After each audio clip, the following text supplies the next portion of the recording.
Hello. We've had a lot of conversations with people who wanted us to visit a little bit about intimacy. Not just emotional intimacy, but also sex. And so my question to you is this. Is intimacy sex? Let me show you something. What you gonna show me? Just right here. What you showing me? Boom. Come on back.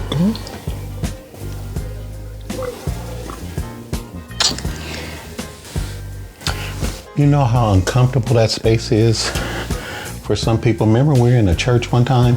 Oh, yeah. And you were doing the presentation. I felt like you was trying to start something. Well, calm down. I didn't mean to get all that going. But remember, we were in a church one time, and you kept saying how part of our love language is kissing and lip pressing. And then someone in the audience say, show us. And when we did it, it set them back because I guess they thought, what is this new thing called intimacy? And they was in the church. And I think a lot of times people don't have that comfort level where intimacy is not just about sex. It's also about being comfortable, being close enough to you and looking you in the eye. I can rest here with you.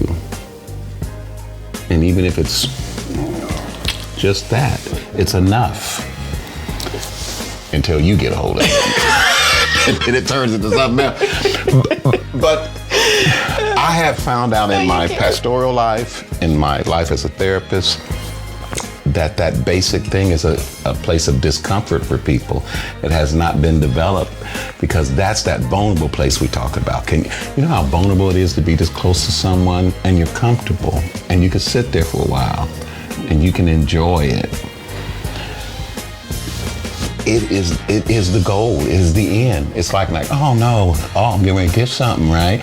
I'm not saying that it doesn't lead to that sometimes, but when intimacy is true, it could be that vulnerable because it could be that close. I could look you in the eye while I kiss you.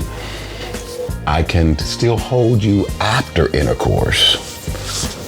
So there's still something left of intimacy. It's not like, oh, Lord, I'm done, I'm tired. And someone had to educate me on this, that sometimes for people who desire intimacy, sex is just the bait.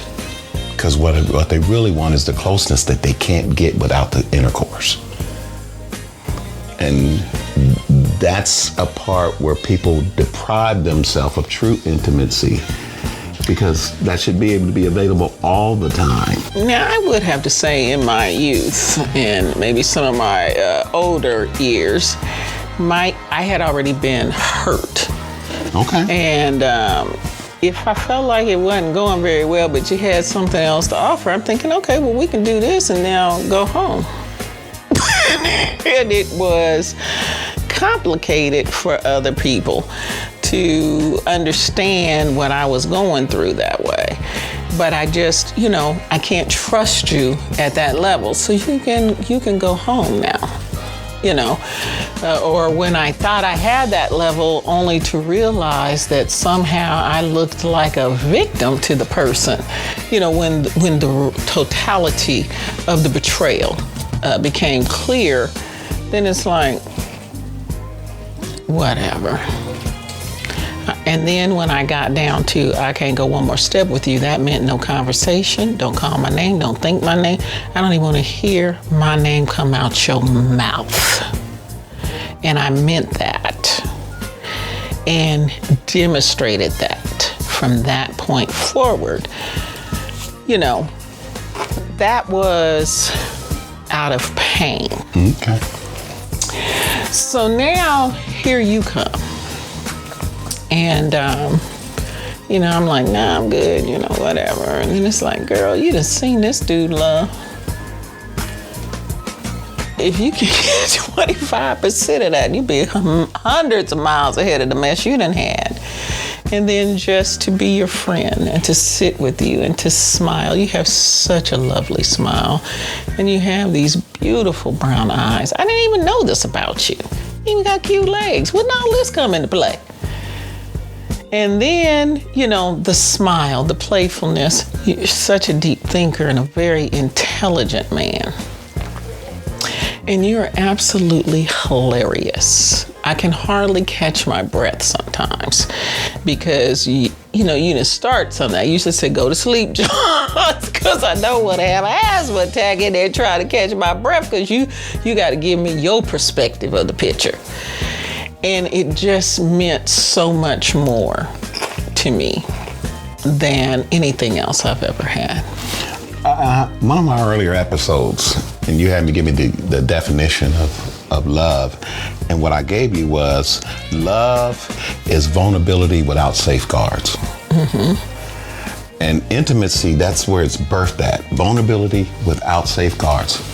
So betrayal, trauma happens, then guess what happens? Here come the safeguards. And if love can't be vulnerable, it's not authentic. And I've been around long enough.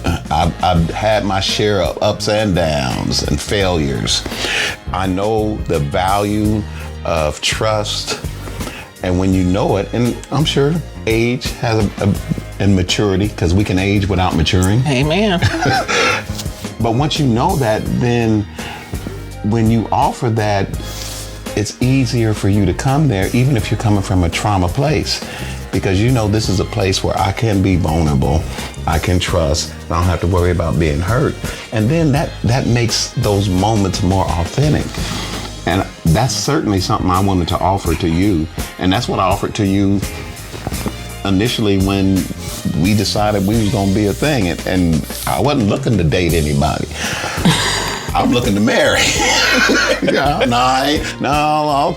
let me just hang out here for a while and sow my oats. No, I look to marry, so that means I have to hide myself in God, and then I also have to prepare myself for someone who's hidden in God, because you can't see me unless you're hidden in God. And I think that helped you to be more authentically intimate with me. I trusted you. Yeah. I trusted you. Likewise, you too. I trust you with my pain as well as the things that make me happy. And we talk. I think that's essential. We know each other's trauma. Not like even what you just said now. There's still some times you're talking to me about past trauma. You remember that time I told you, just don't wake it up? You're like, okay. I don't even know what we're talking about, crazy, but okay, I won't do it. Well, even though we're enjoying our love and our intimacy, we're still healing from something. Mm-hmm. But we're not so devastated. I'm not healing from anything that you've done to me. Right. And I'm miles ahead of where I was when we met. And intimacy allows us to go beyond our years together. Intimacy, real intimacy, we may be talking about childhood trauma, not just relationship trauma with some situation that didn't go right. Being comfortable enough now to be totally vulnerable with someone. And then all that does is it enhances our intimacy. So, you kind of mentioned that once there is some type of betrayal, then the guardrails come up. Mm-hmm. Is it possible to regain that intimacy level once there has been a betrayal? Not always. People, we're therapists too. So we know that some people never recover from trauma. You get one chance with them. And if you blow it, they don't come back from that. You might stay in the relationship, but those walls will be up where you never get to experience true vulnerability and trust from one betrayal. Whereas you got other people, their relationship is strengthened because of those kind of traumas and betrayals, and then you learn and you forgive, and then you're even better on the other side. But that's not a guarantee. You don't want to go into any relationship assuming someone's going to forgive you if you go soft on them. Yeah, they don't have to. No. I visited with someone the other day and I'm like, look, you absolutely are under no obligation to return a call or a text message. Mm-hmm. And they were like, what? Say that again? And I'm like, you don't have to. You grown. You can set your own boundary. You don't have to engage in that again. You don't have to go one more step because there were some red flags. And I don't know how long that had been going on before you knew it was going on, you know.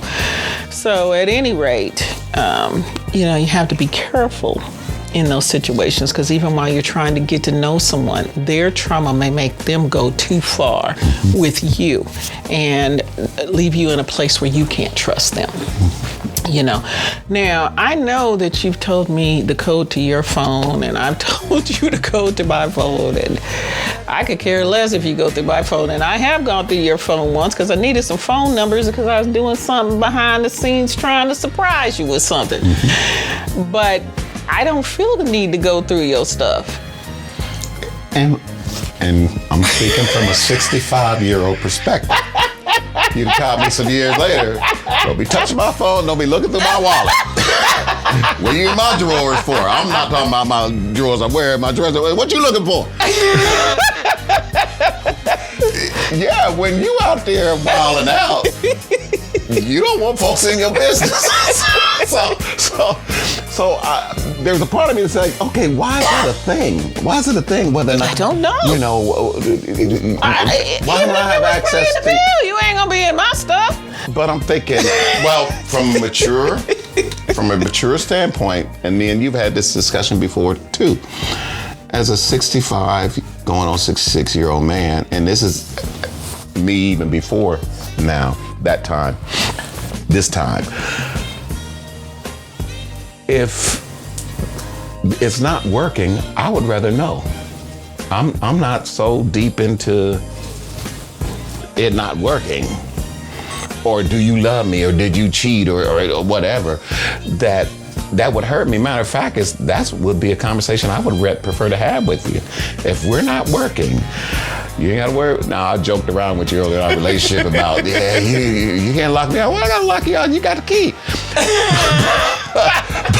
Got me outside the window. Yeah. This is your house too. You know, what's the deal? But my thought is, for say, the intimacy decreased, the love decreased, and we wasn't putting in the time to make it work. Because it does take time. Yeah. And then you found pleasure somewhere else. I would be much more concerned about failing you and making you happy than I would be someone else did. But that's from a mature perspective. Other people they gonna catch a case. They don't kill everybody in the house and then kill themselves. That stuff literally happens. It does. But with me, I know how this stuff works, love and trust. And when you don't match it, when it doesn't match anymore, you got to first say, okay, now we got to do therapy, pastoral counseling, or whatever. Just talk to me. What is it?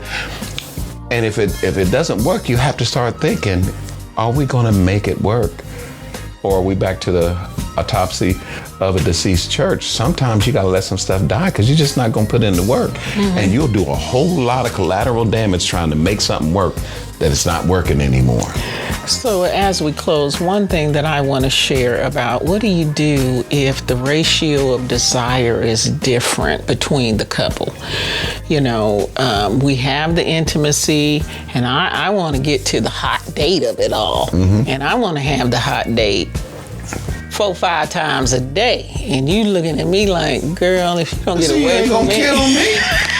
That's what I'm gonna say. Nah, I'm good. So what I would recommend is this, for those that don't have the same level of libido.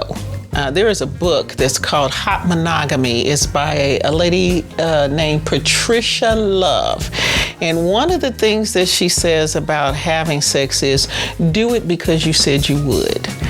The more you do it, the more it becomes natural and builds up one's libido. If you have other reasons as to why you're just not feeling it, health issues, mm-hmm. physical issues, mental health issues, you didn't wash the dishes last night, whatever, that gets in the way. And so you have to go through the motions to keep the connection, to rebuild it. And so for the most part, you want to do it just because you said you would.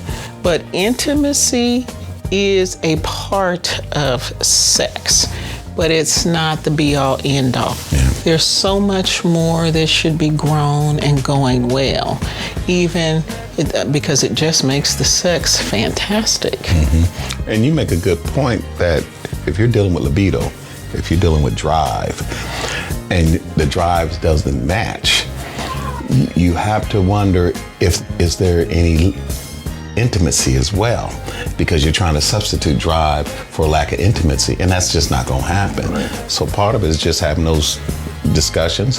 Part of it is knowing where you're at physically, where you're at mentally. I mean, if it's something you can grow, you can grow. But what if you can't make it grow? But is it out of balance with your intimacy and you're trying to supplement with sex?